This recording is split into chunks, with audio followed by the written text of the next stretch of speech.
Bismillahirrahmanirrahim. Assalamualaikum warahmatullahi wabarakatuh. Waalaikumsalam warahmatullahi wabarakatuh. Alhamdulillahilladzi unzila bihil Qur'an hudan linnas wa bayyinatin minal huda wal furqan.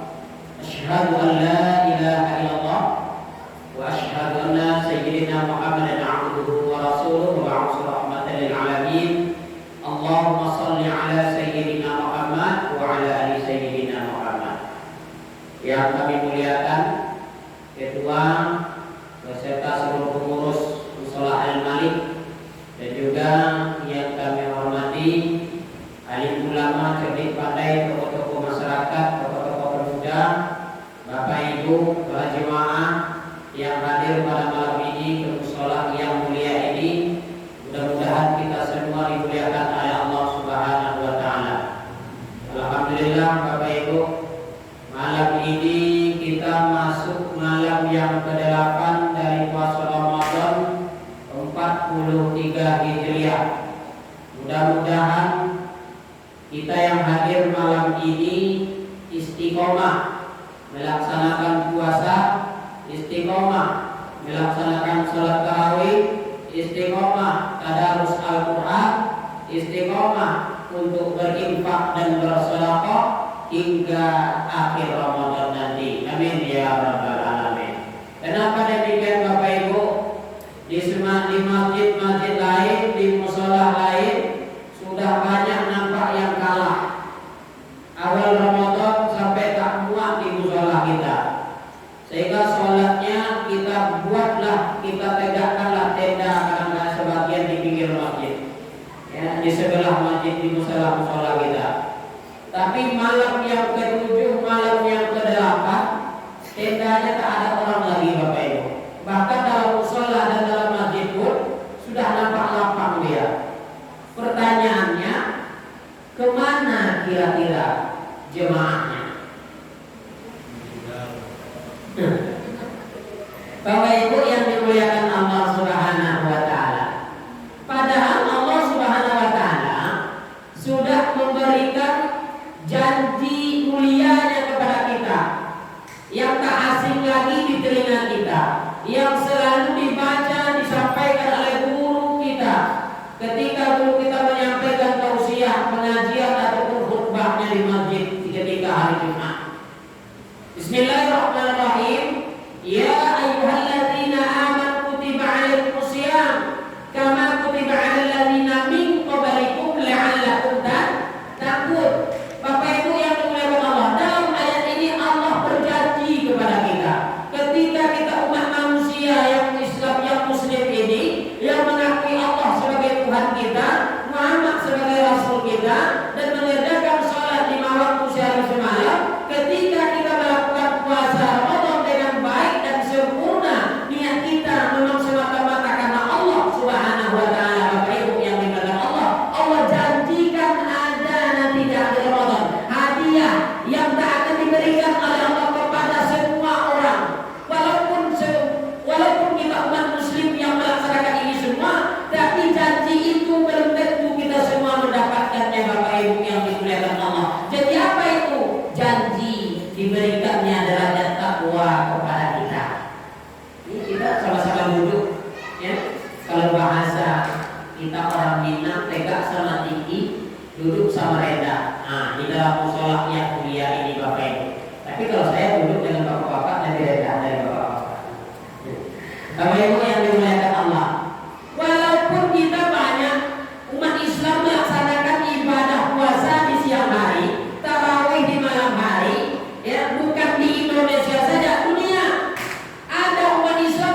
Ya, mungkin kita bisa menilai ibadah kita, kemauan kita, niat kita sudah bisa menilai. Kalau umpamanya Bapak Ibu sholat tarawihnya cuma sampai 5 malam Ramadan, yang malam ke-6 ke-7 sampai akhir Ramadannya tak lagi melaksanakan sholat tarawih, berarti kita sendiri bisa menilai bahwa kita jangan berharap dapat hadiah takwa di Ramadan daripada Allah. Ya, Bapak Ibu yang dimuliakan Allah, orang yang mendapatkan derajat takwa itu orang yang sempurna melaksanakan perangkat Ramadan. Mana perangkat Ramadan itu?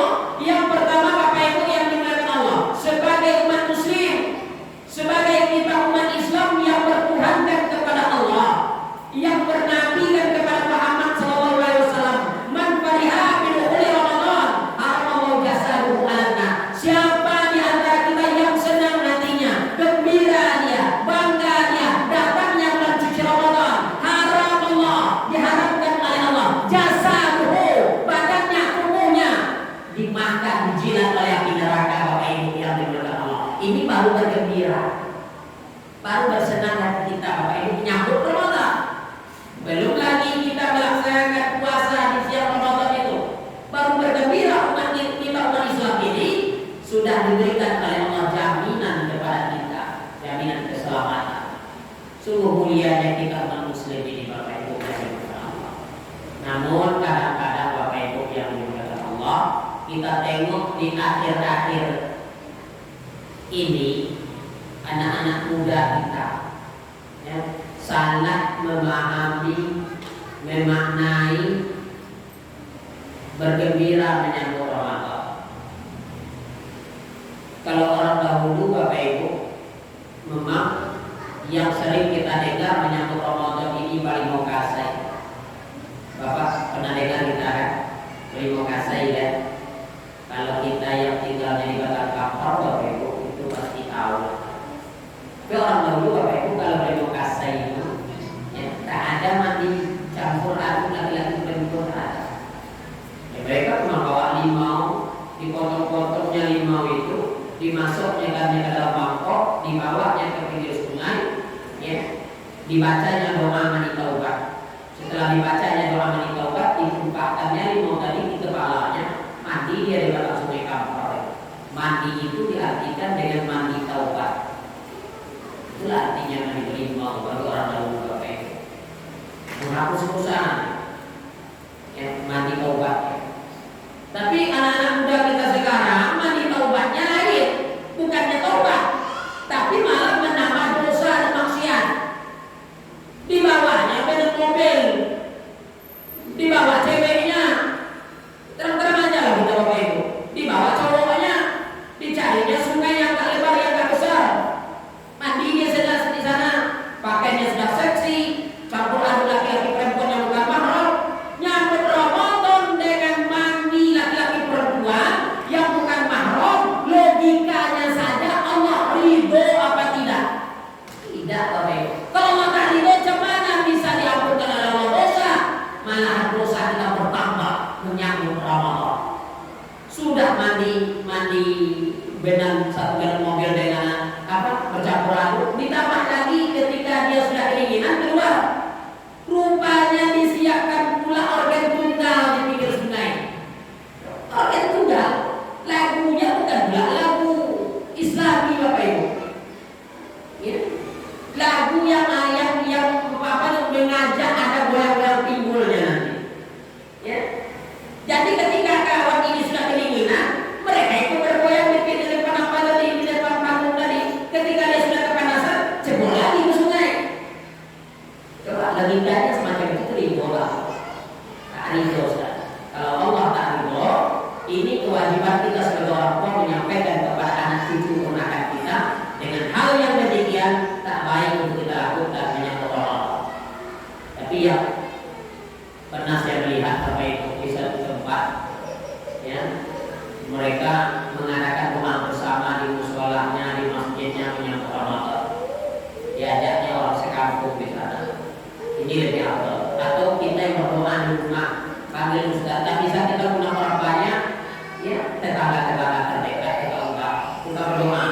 Doa kita, doa kesehatan, doa kesempatan, kita minta kepada Allah. Semoga Allah berikan kesehatan dan kesempatan, kekuatan untuk bisa beribadah dalam bulan suci Ramadan hingga akhir Ramadan.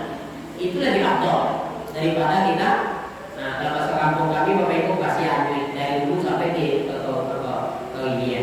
Nah, itu Bapak Ibu yang dikenal Allah.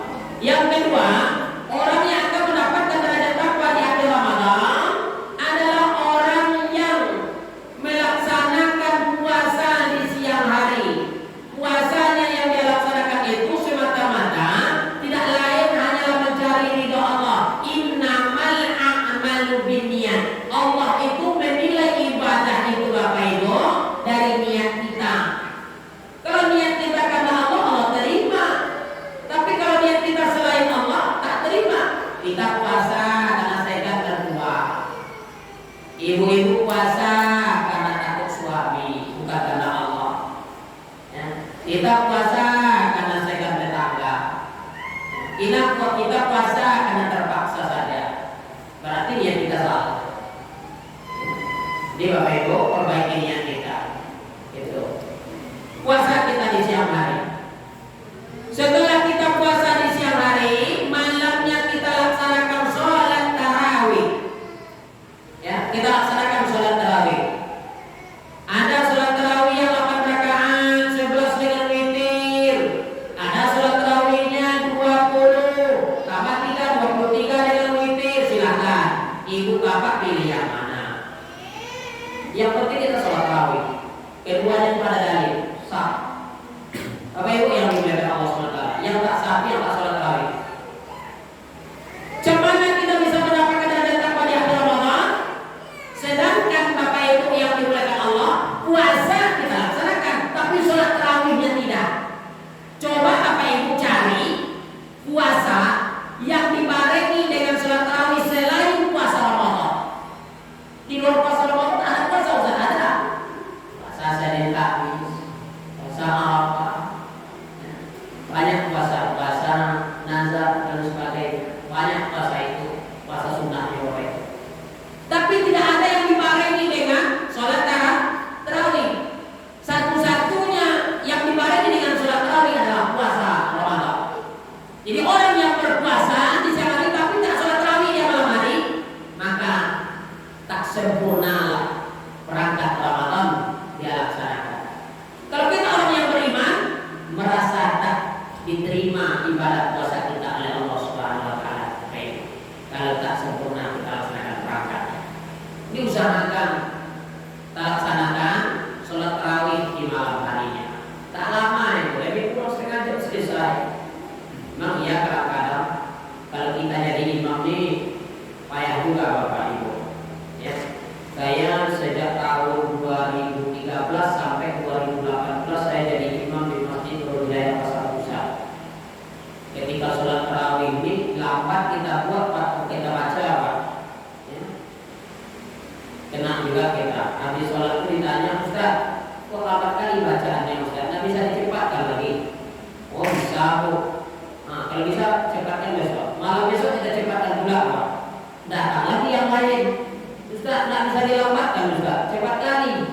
Bisa Bu. Nah, dilambatkan lagi. Akhirnya saya bagi dua Pak. Rakaat pertama dilambatkan, rakaat kedua dicepatkan. Baru tak ada komplain. Adil kan? Jadi bagi yang cepat ini dia, bagi yang lambat ini dia.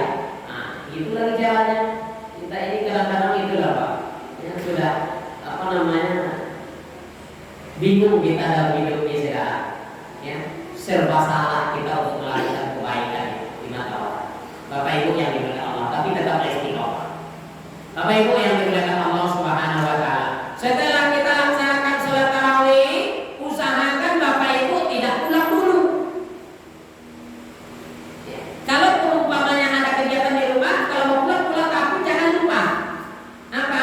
Pada Ramadan yang selanjutnya ada harus Al-Quran. Baca Al-Quran. Kalau tak harus baca sama-sama.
2 lembar setiap selesai sholat 5 waktu.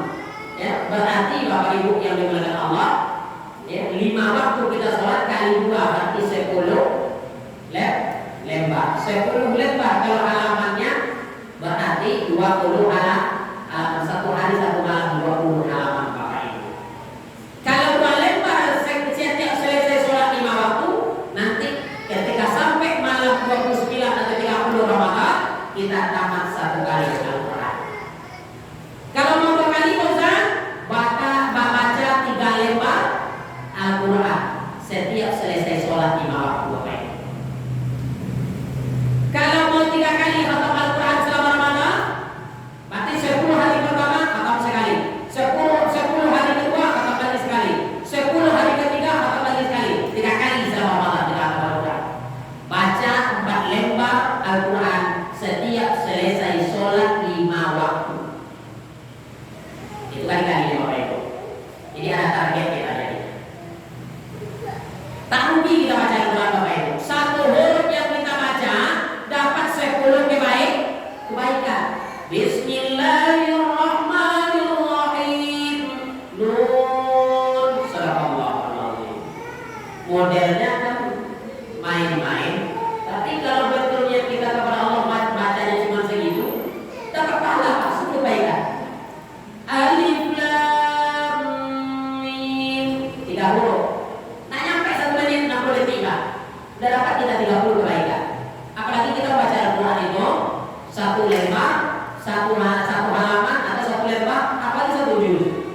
Insyaallah setiap hari kita diberikan oleh Allah kebaikan dan keberkahan Bapak Ibu. Jadi selesai sholat tarawih baca Al-Quran. Ini kadang-kadang saya tengok di setiap masjid dan musola yang paling cepat pulangnya ibu-ibu. Di musola saya termasuk kayak gitu Bu. Yang paling cepat pulangnya ibu-ibu. Ya. Entah apa namanya, mungkin dia meninggalkan kisah-kisah di televisinya Bapak Ibu. Apalagi sekarang ini kan filmnya di Indosiar itu terus hobi ibu nonton di Indosiar. Menangis membayangkan. Nah, itu hobi ibu nanti. 24 jam modelnya itu aja filmnya terus. Judulnya yang bertukar, kisahnya sama. Bapak Ibu yang dimuliakan Allah SWT. Jadi usahakan dulu tadarus Al-Quran. Setelah tadarus Al-Quran, Bapak Ibu yang dimuliakan Allah, walaupun musola kita sudah cantik, sudah rancang, sudah bagus, tapi tetaplah kita istiqomah untuk berinfak dan bersedekah. Walaupun 1.000, walaupun 2.000, walaupun 5.000, Allah nilai keikhlasan kita. Tapi kalau beli 10.000 banding 100, keduanya sama-sama ikhlas karena Allah, tentu lebih besar yang 100 Pak. Ya. Sebab di alam kubur nanti ada 2 hal yang akan menerangi kita. Yang pertama Bapak Ibu, orang yang mendirikan sholat tahajud. Ini kesempatan pula nih Bapak Ibu di bulan Ramadan ini untuk sholat tahajud kita.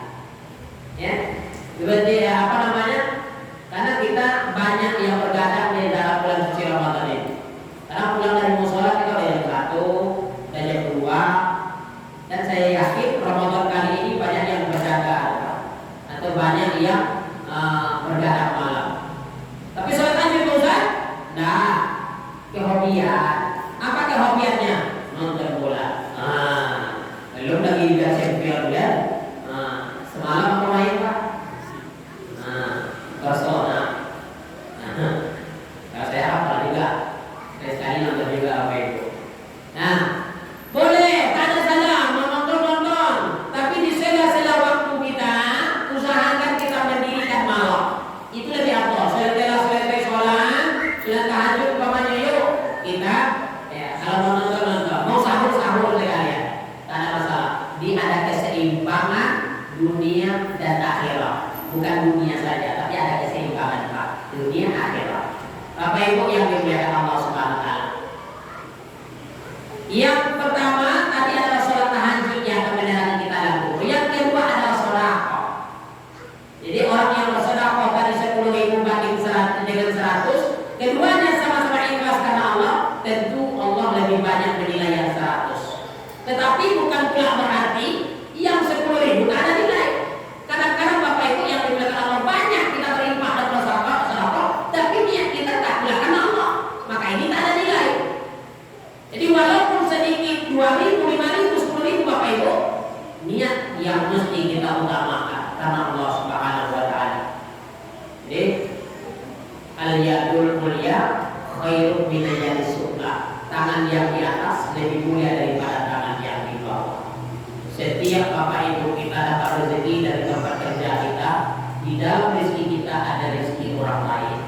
Yuk kita berinfak dan bersedekah di jalan Allah. Insyaallah Bapak Ibu, dari infak dan sedekah ini kita akan dapatkan keberkahan rezeki dan keberkahan di dalam hidup kita. Jadi kalau ada besok Bapak Ibu ketika kita sudah meninggal dunia, ketika kita sudah masuk kubur, ya, kalau tetangga kita menegur kita besok di dalam kubur umpamanya nih, ya, coy, kuburanku kok terang kali, aku kok kurang terangnya? Ibu tanya balik aja, kamu kalau waktu hidup berapa infaknya? 5.000, 10.000, 20.000, 5.000. Wajar saja seperti itu cahaya lampu di dalam kubur di tempat itu. Kalau saya kan 100, itu lebih terang lagi wattnya. Nah, itulah kira-kira Bapak Ibu yang dimuliakan Allah. Baik Bapak Ibu yang dimuliakan Allah, inilah perangkat Ramadan. Bersenang hati kita menyambut Ramadan. Yang kedua, kita melaksanakan puasa Ramadan di siang hari dengan baik dan sempurna. Yang ketiga, kita laksanakan sholat tarawih di malam hari. Selesai sholat tarawih kita laksanakan tadarus Al-Quran, baca Al-Quran. Mau di rumah ibu baca Al-Quran silakan, mau sedang masak baca Al-Quran silakan. Yang penting kita dalam keadaan suci, ya, tidak dalam keadaan berhadas atau bernajis.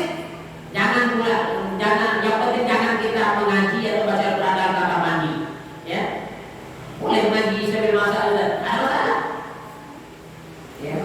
Mengaji auzubillahi minasyaitonir rajim, bismillahirrahmanirrahim. Nah, asyik sambil masak gulai umpamanya kan. Alhamdulillahirabbil alamin. Tak masalah. Tapi ketika ibu baca Al-Quran dalam kamar mandi, nah itu salah, tidak ada tempatnya. Bapak Ibu yang dimuliakan Allah SWT, selesai baca Al-Quran kita biasakan untuk berinfak dan bersedekah. Ya. Mau ke mushola, mau ke masjid, mau ke anak yatim atau ke fakir miskin, ya, semua itu bernilai dan ibadah di sisi Allah Subhanahu wa taala. Kalau sempurna perangkat Ramadan ini kita laksanakan Bapak Ibu, maka janji Allah yang akan kita dapatkan di akhir Ramadan yaitu kembali ataupun mendapatkan derajat takwa di sisi Allah Subhanahu wa taala. Maka kita akan kembali nanti kepada Aidil Fitri.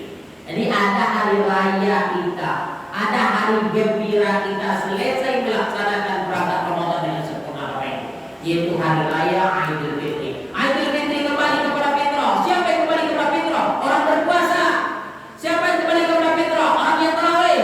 Siapa yang kembali kepada fitrah? Orang yang tadarus Al-Quran. Siapa yang kembali kepada fitrah? Orang yang mau berinfak dan bersedekah. Siapa yang kembali kepada fitrah? Orang yang senang hatinya datang bulan suci Ramadan. Inilah orang yang kembali kepada fitrah. Di hari raya Aidil Fitri itu untuk kita yang berpuasa, bukan untuk orang yang tidak berpuasa Bapak Ibu. Cuman saya sering kali saya ketika datang hari raya Idul Fitri, ada orang yang ikut pula tertawa terbahak-bahak sambil banjat batang pinang sampai baju dan celananya pun sobek Bapak Ibu. Senang hatinya memanjat batang pinang, katanya hari raya ini adalah hari rayaku. Padahal Allah tidak memandang kepada mereka. Allah memandang kepada orang yang melaksanakan perangkat Ramadan dengan sempurna. Bagi Allah hari raya itu hanyalah untuk orang yang berpuasa, untuk orang yang tadarus Al-Quran, untuk orang yang tarawih, untuk orang yang berinfak, untuk orang yang senang datangnya dalam bulan suci Ramadan. Bagi mereka itulah sholat hari raya Idul Fitri, bukan bagi orang yang tidak berpuasa. Jadi itu mesti kita pahami Bapak Ibu yang dimuliakan Allah. Malulah kita kepada Allah ketika datang hari raya kita tertawa bersenang-senang, tapi rupanya selama Ramadan kita tak pernah berpuasa kepada Allah Subhanahu wa taala. Maka jadilah kita manusia yang malu kepada Allah. Baik Bapak Ibu yang dimuliakan Allah, kalau pengajian Ramadan ini seperti ini ya Bapak Ibu. Bak kata kita orang Minang sebenarnya banyak yang terasa tapi tak berkesampaian Bapak Ibu. Ya, artinya banyak yang mau disampaikan tapi waktu yang memisahkan. Tepat panjang ceramah lah kena cubit kita Ustaz. Nah, tapi kalau terpendek ceramah asal hati. Nah itu kalau dalam Ramadan itu udah. Cuma kita secara pekerjaannya harus paham aja lah lagi ya. Nah, baik Bapak Ibu sampai sini pengajian kita. Tampillah dari penasihat kasih di ruang lantai lagi. Tampillah Pak sudah sampai kalau yang tidak untuk kita dan pasai. Baladang kapal antang kalau rumah kata dikit kalau dirangkang namanya panjang kalau kita buka dan singkir. Baik Bapak Ibu, sebenarnya kami pada malam ini dobel datang dengan Adinda lupa ulang namanya. Nah, beliau sama-sama dari Tuhan kami Bapak Ibu. Tapi mungkin Adinda salah tengok jadwal, mungkin jadwal beliau besok malam yang ke-9. Nah, mudah-mudahan beliau sehat badannya, ya diberikan oleh Allah kemampuan kembali malam besok kita dengarkan juga usianya bersama-sama. Jadi kalau tadi kosong saya malam besok, umpamanya kalau kosong saya malam besok biarlah saya mundur. Artinya saya akan tidak beliau malam besok, tapi malam besok saya berisi gula Bapak Ibu. Makanya ya karena beliau tadi malam besok katanya kosong juga, ya malam sebelum yang depannya juga kosong, katanya beliau adalah saya suruh. Jadi apa namanya segan rasanya. Tapi gimana lagi karena berisi malam besok pula, terpaksa juga saya berisi malam ini. Jika tadi dobel, Bapak Ibu sama-sama malam ini jadwalnya, saya mundur aja. Nah, tapi karena jadwal beliau malam besok, nah saya juga yang maju lagi. Jadi ini bukan karena ego, sama-sama Bapak Ibu memahami, ya mudah-mudahan beliau kita berdoakan berikan oleh Allah kesehatan sehingga bisa datang malam besok lagi untuk sholat kita yang kita cintai. Baik demikian Bapak Ibu ngaji kita malam ini, mudah-mudahan apa yang kita sampaikan tadi menjadi amal ibadah bagi kita semua. Jangan masuk telinga kanan keluar telinga kiri Bapak Ibu. Yang apa yang kita dengarkan itu masuk dari telinga kanan, sumbat dengan telinga kiri kita. Biar dia nyangkut di dalam otak kita dan dicernanya dan dipikirkannya. Ada kehidupannya yang disampaikan Ustaz itu ada benarnya, ada pula benarnya. Yang kurang benar itu kesalahan dan kekurangan kami Bapak Ibu. Yang baik dan yang benar itu adalah datangnya dari Allah. Allah ridho kami untuk menyampaikannya dan kami ridhokan pula itu mengamalkan apa yang sudah kami sampaikan. Dan juga kami mohon maaf apabila kurang hidayah. Assalamualaikum warahmatullahi wabarakatuh. Sedikit Bapak Ibu, kita buka pesantren di Pasir Putih baru jalan 1 tahun, jumlah siswa sekarang 23 orang. Jadi insya Allah biayanya murah dan terjangkau. 2.500.000 biaya masuknya, itu sudah masuk SPP 1 bulan dengan uang makan 1 bulan. Uang makan 500, SPP 150, jadi 650. Jadi kalau ada anak kita yang mau daftar, silakan hubungi kami. Nomor kami sudah ada di situ, Ustaz Supri Al-Mubarak. Ya, bisa juga Ibu tengok nanti di YouTube kami, Ustaz Supri Al-Mubarak atau Ustaz Imam. Nah, tengok di situ. Ya. Nah, di situ nampak nanti video-video pondok kita sudah kita masukkan di sana beberapa video. Dan anak-anak kita yang baru tampil, baru sekolahnya menyampai 1 tahun ini, boleh Ibu bisa Ibu Bapak tengok tampilannya di YouTube kita itu. Ada beberapa orang anak kita yang sudah berprestasi di dalam dakwah. Dan juga untuk anak yatim atau yatim piatu kita gratis dan Bapak Ibu 100%. Jadi kalau ada anak kita silakan daftar saja tapi mondok. Ya mondok. Uang makan 500. Ya kalau Ibu antarkan, Bapak antarkan makannya setiap hari yang 500 itu, ya tak perlu bayar. Kalau diantarkan makannya, tapi yang Ibu Bapak bayar setiap bulannya cuma 150.000. Kalau makannya diantarkan. Tapi kalau tidak diantarkan berarti uang dikirim ke sana. Tapi 650.000. Itu sebagai informasi dari kami. Ya, mana tahu kita ada yang masuk pesantren lain, pokoknya mahal biayanya, kita buka pesantren untuk bisa mendaftar semua anak dari kalangan, baik yang mampu, yang setengah mampu atau yang di bawah kemampuan. Karena pesantren ini ya kita hadiahkan untuk semua kalangan, bukan terpilih orangnya Bapak Ibu. Baik, demikian.